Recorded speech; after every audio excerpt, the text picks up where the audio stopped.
بسم اللہ الرحمن الرحیم۔ عمران خان سے بہنوں کی ملاقات ہو چکی ہے اور جنگ کے بعد عمران خان کا اہم ترین پیغام اب باہر آ چکا ہے۔ عمران خان نے جنگ کے اوپر کیا کہا، مودی کے بارے میں تمام تر تفصیلات آپ کے سامنے رکھیں گے۔ عمران خان نے اپنی افواج کے لیے بھی پیغام جو ہے وہ بھیجا ہے، وہ بھی ڈیٹیلز آپ کے سامنے رکھیں گے۔ میں ہوں قمر میکن اور آپ دیکھ رہے ہیں میرا یوٹیوب چینل اور فیس بک پیج۔ آپ سے ریکویسٹ ہے کہ چینل کو ضرور سبسکرائب کر لیں تاکہ تمام تر اپڈیٹس بر وقت آپ کو ملتی رہے۔ تو جناب، عمران خان کی آج فیملی کے ساتھ تقریباً 2 ماہ کے بعد ملاقات ہوئی ہے۔ 2 ماہ کے بعد ملاقات جو یہ ہوئی ہے، اس میں فیملی کے ارکان میں سے جو ان کے کزن ہیں قاسم، وہ موجود تھے۔ عمران خان کی بہن علیمہ خانم خاص طور پر آج موجود تھی، جنہیں پچھلے تقریباً 2.5 ماہ سے ملنے نہیں دیا جا رہا تھا۔ اس کے بعد عظمیٰ خانم اور نورین خانم بھی موجود تھی۔ عظمیٰ خانم اور نورین خانم جو ہیں وہ کچھ روز قبل عمران خان صاحب سے مل چکی تھی۔ جنید اکبر صاحب کے حوالے سے بھی عمران خان نے بڑا اہم ترین پیغام جاری کیا ہے، وہ بھی آپ کے سامنے رکھیں گے۔ انٹرو میں مجھے یاد نہیں رہا کیونکہ ان کا بھی ایک تنازع چل رہا ہے اور جنید اکبر صاحب نے استعفیٰ لکھ کر اب بیرسٹر گوہر کے حوالے کر دیا ہے۔ تو جناب شروع کرتے ہیں کہ عمران خان سے ملاقات کے لیے آج علیمہ خانم وغیرہ جب گئیں تو انہیں ایک دفعہ پہلے ناکے پر روک لیا گیا۔ جب ناکے پر روکا گیا تو علیمہ خانم وغیرہ کافی اگریسو تھیں۔ آج انہوں نے بات کی، پولیس والوں نے کچھ دیر کے بعد انہیں آگے جانے کی اجازت دے دی۔ پھر گیٹ نمبر 5 سے وہ اڈیالہ جیل کے اندر داخل ہوئی اور تقریباً 2 گھنٹے سے زائد ملاقات یہ جاری رہی۔ اس ملاقات کے بعد اب جو تمام تر تفصیلات ہیں وہ آپ کے سامنے رکھوں۔ انہوں نے کہا کہ آج ہم تینوں بہنوں کی عمران خان سے ملاقات ہو گئی ہے۔ پچھلی ملاقات مائنس علیمہ خان تھی، لیکن اس ملاقات میں تینوں بہنیں اندر موجود تھیں۔ اچھا، اس کے ساتھ ساتھ کچھ وکلاء کی ملاقات بھی ہوئی ہے، وہ تفصیلات بھی آپ کے سامنے رکھوں گا۔ نیاز اللہ نیازی صاحب جو ترجمان ہے عمران خان صاحب کے، ان کی بھی آج ملاقات ہوئی ہے۔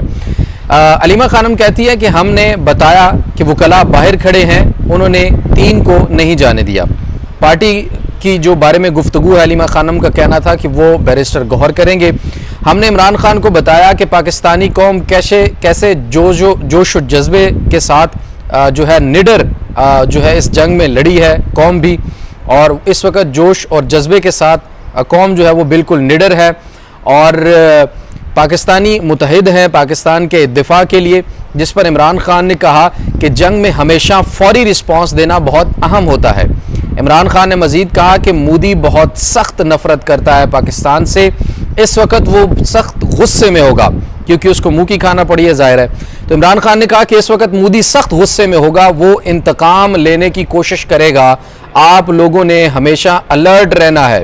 یہ پیغام میرے خیال میں ان کا واضح طور پر اپنی قوم اور افواج پاکستان کے لیے تھا کہ بھائی مودی کو جس طرح سے ہزیمت اٹھانی پڑی ہے، پوری دنیا کے سامنے شکست تسلیم کرنی پڑی ہے، اب مودی کو عمران خان سے زیادہ کوئی نہیں جانتا۔ میں باقی میسج بھی آپ کے سامنے رکھتا ہوں۔ ایک چیز مجھے یاد آ گئی، مودی کے بارے میں عمران خان جہاں بھی کھڑے ہوتے تھے بات کرتے تھے اور کہتے تھے کہ یہ ہٹلر کا پیروکار ہے، RSS کی آئیڈیالوجی کے اوپر چلتا ہے، ہندوتوا کو ماننے والا ہے، یہ اتنا انتہا پسند اور شدت پسند ہے کہ ہٹلر سے تشبیہ دیتے تھے عمران خان۔ اور پھر یہ بھی ذرائع کنفرم کرتے ہیں کہ پھر ایک دفعہ مودی نے سفارش کی کہ عمران خان کو کہا جائے، کچھ سعودی سے بھی سفارش کی اطلاعات ہے اور کچھ ٹرمپ سے بھی، کہ باقاعدہ طور پر سفارش کی مودی نے کہ جی میری جان عمران خان سے چھڑوائیں، پلیز اس کو کہیں کہ مجھے ہٹلر کہنا بند کر دے۔ تو یہاں تک مودی جو ہے وہ عمران خان سے ڈرتا ہے، لیکن عمران خان کتنا مودی کو جانتا ہے وہ اس کے میسج سے آج بالکل واضح نظر آ رہا ہے۔ مزید انہوں نے کہا کہ فوج اور لوگوں نے جس طرح جواب دیا ہے، سوشل میڈیا کی وار بھی پاکستان نے جیتی ہے۔ انہوں نے کہا کہ مودی برداشت نہیں کرے گا، وہ معاشی اٹیک بھی کر سکتا ہے پاکستان کے اوپر۔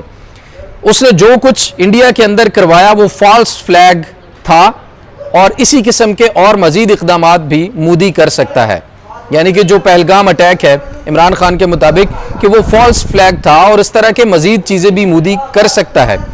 پھر عمران خان نے 26ویں آئینی ترمیم کے بارے میں کہا کہ 26ویں آئینی ترمیم نے رول آف لا ختم کر دیا ہے۔ جو بھی ووٹ دے رہے تھے اس ترمیم کے حق میں وہ آرڈر مان رہے تھے، یعنی کہ جنہوں نے یہ ترمیم پاس کروائی ہے انہوں نے آرڈر مانے ہیں، اور آرڈر یہاں پر کون دینے والا ہے یہ آپ بہتر طور پر سمجھ سکتے ہیں۔ پھر انہوں نے کہا کہ سب نے مل کر، ان سب نے مل کر، جنہوں نے ووٹ دیے، جنہوں نے ووٹ دینے کے آرڈر دیے اور جنہوں نے 26ویں ترمیم پاس کروائی، سب نے مل کر پاکستان کا رول آف لا ختم کر دیا پاکستان کے اندر، اور کہا کہ جو سپریم کورٹ نے ملٹری ٹرائل کیے ہیں اور اجازت دے دی ہے سویلین کے ملٹری کے اندر ٹرائل کو، ملٹری کورٹس کے اندر ٹرائل کو، اس سے پوری دنیا کے اندر مذاق بنے گا، اور اس کے بارے میں لوگ پتہ نہیں کیوں بات نہیں کر رہے، اس کے بارے میں بات ہونی چاہیے۔ اس نے، عمران خان نے کہا کہ اس پر آپ نے ملک کا تماشا بنایا ہوا ہے، اس ترمیم سے آپ نے ججز کو سرکاری ڈپارٹمنٹ بنا دیا ہے، اور مزید کہا کہ ججز اور عدلیہ کی آزادی آپ نے لے لی ہے، اب وہ آپ کے آرڈر پر فیصلہ کریں گے۔ مزید انہوں نے کہا کہ جنگ میں لوگوں کا حوصلہ اور سپورٹ بہت اہم ہوتی ہے، ہم نے لوگوں کو تنہا نہیں کرنا، لوگوں کو انصاف دینا ہے۔ پھر انہوں نے کہا کہ 9 مئی کی سی سی ٹی وی فوٹیج جو ہے اس کی بات کیوں نہیں کی جاتی، وہ کہاں ہے فوٹیج؟ اس سے پتہ چلتا ہے کہ قصوروار جو ہے وہ کون ہے، اور عمران خان نے کہا کہ اس سے پتہ چلتا ہے کہ سزائیں کیوں دی ہیں۔ چھپ چھپا کر ملٹری عدالت سے 10 سال قید کی جو سزائیں ہیں وہ سنا دی ہیں۔ یہاں پر عمران خان نے یہ بھی ذکر کیا کہ پینٹ اٹھانا یا لہرانا کون سا جرم ہے جس پر آپ نے 10 سال سزا سنا دی ہے۔ انہوں نے کہا کہ میرے بھانجے نے پتلون اٹھائی تھی اور پتلون اٹھانے کی سزا 10 سال قید سنا دی ہے۔ ملٹری کا کام ہے لوگوں کو پروٹیکٹ کرنا، جب بات چیت ہوگی مودی کے سامنے تو کون بولے گا؟ پھر علیمہ خانم کہتی ہیں کہ ہم نے کہا کہ باہر آئے، جو آپ مودی کے خلاف بیان دیں، کیونکہ ہمارے جو وزیر اعظم ہیں وہ تو بیان نہیں دے رہے۔ اور پھر علیمہ خانم نے کہا کہ عمران خان کے کیسز بھی نہیں لگائے جا رہے۔ عمران خان نے ایک چوتھی بات بھی کہی ہے، اور وہ کہا ہے کہ جو جنید اکبر ہیں یہ میں ان پر چھوڑ دیتا ہوں، ان کی مرضی ہے کہ وہ پارٹی کا عہدہ رکھیں یا پھر اپنی جو پبلک اکاؤنٹس کمیٹی کی چیئرمین شپ ہے اس کو رکھیں، لیکن اگر وہ دونوں کو رکھ کر بہترین کام کر سکتے ہیں تحریک کے لیے تو وہ بے شک دونوں چیزیں اپنے پاس رکھ سکتے ہیں۔ اس پر علیمہ خانم کہتی ہے کہ میرا فوکس تنظیم سازی اور تحریک پر ہے۔ عمران خان نے کہا کہ میرا فوکس تنظیم سازی اور تحریک پر ہے، اگر جنید اکبر اے پی سی یعنی پبلک اکاؤنٹس کمیٹی، یہاں اے پی سی لکھ کر بتایا گیا، اے پی سی نہیں پبلک اکاؤنٹس کمیٹی جو ہے پی اے سی، اس کی اور پارٹی کے معاملات اکٹھے چلا سکتے ہیں تو بے شک وہ سیٹ رکھیں۔ لیکن انہوں نے، عمران خان نے کہا کہ جنید اکبر کا تمام تر فوکس جو ہے وہ تحریک کے اوپر ہونا چاہیے۔ پھر انہوں نے کہا کہ ہمارے آئین میں سب سے بڑی اہمیت انسانیت کی ہے، ہمارے دین اور آئین میں انسانیت پہلے ہے، یونیفارم بعد میں ہے۔ عمران خان نے کہا کہ پاکستان پر پہلے بھی حملہ کیا گیا تھا، اس پر بھی فوری جواب دینا چاہیے، اور مزید آگے اگر ایسا ہو تو بھی فوری جواب دینا ضروری ہوتا ہے، اور کہا کہ اس میں 60% کام جو ہے وہ دماغ کا ہوتا ہے۔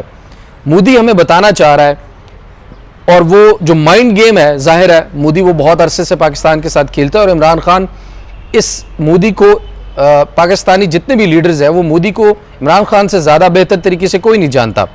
انہوں نے کہا کہ ہماری فوج اصول نہیں توڑتی، حملے کا جواب خود فوج نہیں دیتی، کمانڈر ان چیف، صدر اور وزیر اعظم کے حکم پر ایکشن کرتے ہیں۔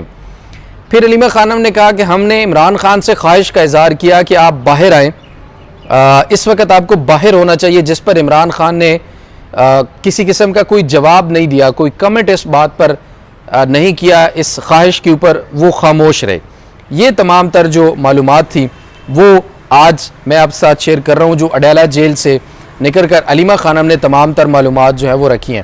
اس کے بعد عمران خان کے جو ترجمان ہیں نیاز اللہ نیازی صاحب، انہوں نے میڈیا سے گفتگو کی ہے، انہوں نے بھی کہا ہے کہ جیل حکام کے عدالتی احکامات کے مطابق فہرست دی گئی تھی جیل حکام کو، فہرست میں سے 3 وکلاء کی ملاقات نہیں کروائی گئی، اب عدالت نے یہ دیکھنا ہے کہ اپنے فیصلوں پر عمل درآمد کروا سکتی ہے یا نہیں۔ عمران خان نے ہمیشہ کہا کہ یہ میری فوج ہے، عمران خان کے ساتھ پوری قوم کھڑی ہے، قوم کا مطالبہ ہے کہ عمران خان کو جیل سے باہر نکالا جائے۔ نیاز اللہ نیازی صاحب نے کہا کہ ہم نے چیف جسٹس آف پاکستان کو بھی بتایا کہ ہمارے کیسز نہیں لگ رہے، ہمارے کیسز سماعت کے لیے لگائے جائیں، ہم پوری قوم افواج پاکستان کو حالیہ فتح پر مبارکباد پیش کرتے ہیں۔ تو یہ جناب نیاز اللہ نیازی صاحب نے جو میڈیا سے گفتگو کی ہے، اس کے کچھ جو چیدہ پوائنٹس تھے وہ میں نے آپ کے سامنے رکھے ہیں۔ بہرحال عمران خان نے بڑا ڈیٹیلڈ اپنا میسج جو ہے وہ ظاہر ہے قوم تک پہنچایا ہے، اور یہ تقریباً 2 مہینے سے زائد کا وقت گزر چکا ہے، کوئی ملاقات نہیں ہو رہی تھی اس طرح سے ڈیٹیلڈ جس کے بعد ان کا پیغام آ سکے۔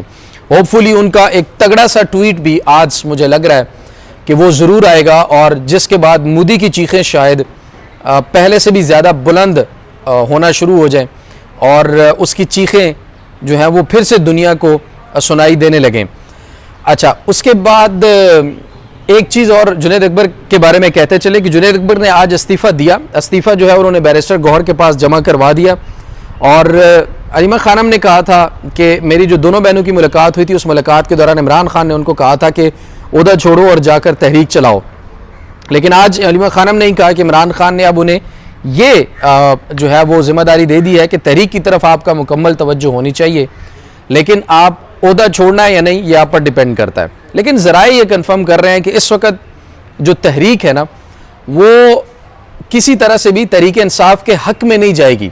عمران خان کی رہائی کے لیے اب جو ہے وہ بات چیت کے ذریعے جتنا ماحول سازگار ہو چکا ہے اس کے ذریعے ہی حل اس کا نکالا جانا چاہیے۔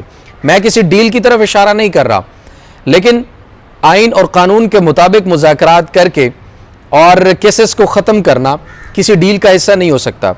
دوسری طرف حکومت کے پاس بھی اس سے اچھا آپشن نہیں ہو سکتا۔ ایک تو جنگ کے دوران میں بہت آپشن تھے، بہت ایک موقع میسر تھا، لیکن اب جنگ ختم ہونے کے بعد بھی دوبارہ سے ایک سنہری موقع حکومت کے پاس بھی ہے کہ بھائی اندرونی جو اختلافات، اندرونی جو پولیٹیکل انسٹیبلٹی اس کو ختم کرنے کے لیے اس وقت یہ سب سے بڑا موقع ہے۔ عمران خان کو باہر لائیں، اے پی سی بلائیں، اور جس طرح سے ابھی بھی خدشہ ہے کہ مودی کسی بھی وقت دوبارہ سے جاہریت کر سکتا ہے، تو اس پر پوری قوم کو یکجا کرنے کے لیے عمران خان سے بہتر کوئی اور شخص پاکستان میں نہیں ہو سکتا۔ لیکن اگر یہ عمران خان سے ملاقاتیں دوبارہ رک جاتی ہیں، دوبارہ لوگوں کو اٹھایا جاتا ہے، ریلی جلسے جلوس کرنے کی اجازت نہیں دی جاتی، بنیادی انسانی حقوق مجروح ہوتے ہیں، یا پھر کوئی اور اس طرح کا کام ہوتا ہے، تو ظاہر ہے کہ پھر سے وہی سلسلہ شروع ہو جائے گا جو کہ پہلے فوج اسٹیبلشمنٹ اور حکومت کے اوپر تنقید کا چل رہا تھا۔ اب دوسری طرف بھی ریئلائزیشن ضرور ہے، اور وہ ریئلائزیشن اس بات پر بھی ہے کہ دیکھیے بہت ساری چیزیں ہوئیں لیکن لوگوں نے سب کچھ بھلا کر ساتھ دیا، جس کے بعد آپ نے D G I S P R کی پریس کانفرنس بھی سنی، انہوں نے 2 دفعہ اس چیز کا ذکر کیا کہ پوری قوم اکٹھی کھڑی تھی بلا تفریق، تمام جو اعتراضات ہیں، تمام جو اختلافات ہیں ان کو بھلا کر، تمام سیاسی جماعتیں اپنے اختلافات بھلا کر جو ہے وہ ایک یکجان ہو کر انڈیا کو جواب دے رہی تھی۔ تو یہ ریئلائزیشن وہاں بھی ہے جس پر انہوں نے کہا کہ پہلے وہ کہتے تھے انتشاری ٹولہ، ڈیجیٹل دہشت گرد، لیکن اب انہوں نے کہا سائبر واریر۔ تو یہ جو ڈیجیٹل دہشت گرد سے لے کر انتشاری ٹولہ سے لے کر سائبر واریئرز تک کا سفر ہے نا، یہ بہت بڑے اشارے ہیں۔ میں اشارے پھر کہوں گا اس کو غلط مقصد نہ لیا جائے کہ کوئی ڈیل ہو رہی ہے، مقصد اس کا یہ لیا جا سکتا ہے کہ ریئلائزیشن ہے، سمجھ آنا شروع ہوئی ہے کہ بھائی یہ لوگ محب وطن ہیں، یہ لوگ اینٹی سٹیٹ نہیں ہیں۔ پہلے ان کو اینٹی سٹیٹ کہا جاتا تھا، بہت سارے صحافیوں کو بھی اینٹی سٹیٹ کہہ دیا جاتا تھا۔ تو اس دفعہ انڈیا اور پاکستان کی جو جنگ والا سارا ماحول تھا اس کے درمیان یہ چیز واضح ہو گئی کہ بھائی تحریک انصاف کے لوگوں نے جتنا بڑھ چڑھ کر ملک کے دفاع میں کوشش کی ہے، بیانیہ بنایا پاکستان کا، بغیر اس چیز کو سامنے رکھے کہ ابھی تک کیا کچھ ہوا، یہ چیز ریئلائزیشن ہے، وہ بھی سمجھتے ہیں کہ یہ لوگ جو ہیں وہ ہمارے ہیں۔ اور عوام کے اندر بھی اس وقت کافی سینٹیمنٹس ہیں، ان سے فائدہ اٹھا کر معاملات بہتری کی طرف ضرور لے کر جانے چاہیے۔ ابھی تک کے لیے اتنا ہی ناظرین، مزید اپڈیٹس کے لیے دوبارہ نیکسٹ ویڈیو میں ملاقات ہوگی۔ اپنا بہت سارا خیال رکھیے، اللہ نگہبان۔